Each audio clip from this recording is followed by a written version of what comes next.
March 2026. The geopolitical chessboard didn't just catch fire. It went entirely off the rails.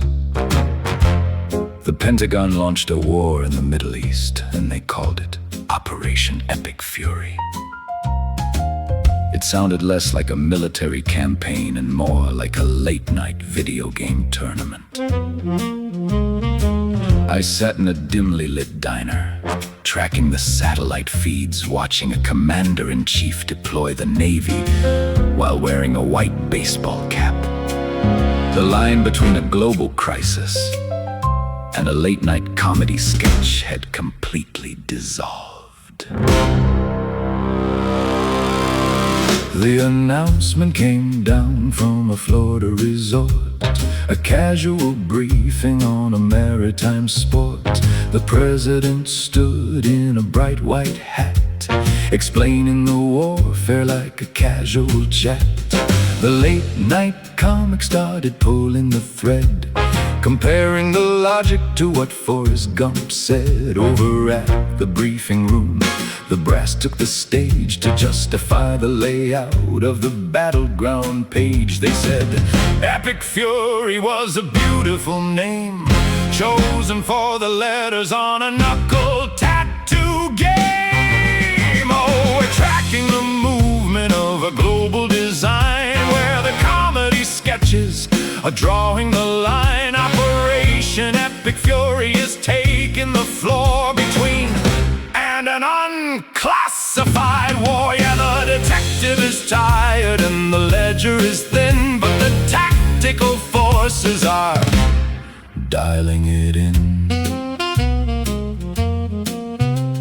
I checked the state lines for a change in the plot, to find out where the leaders were cast in the lot. Christine Noem was exiled outside of Denver's domain, running her office from a WeWork in the rain. Meanwhile, the headlines were rewriting the facts about how the targets were absorbing attacks. The foreign regime claimed a glorious day, saying hundreds of missiles were destroyed by our clay. They said that their navy wasn't sinking from sight, they were just going underwater to avoid the searchlight.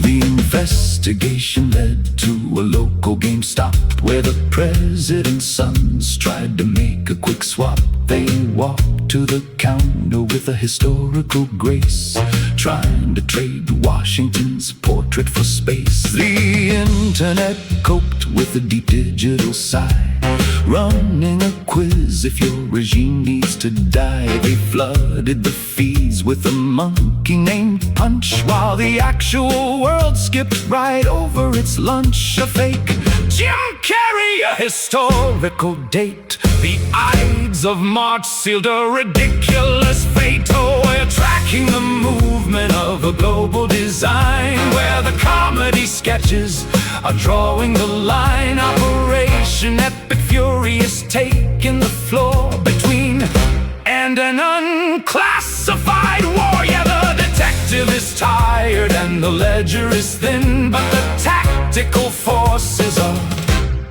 dialing it in. Don't you see the pattern?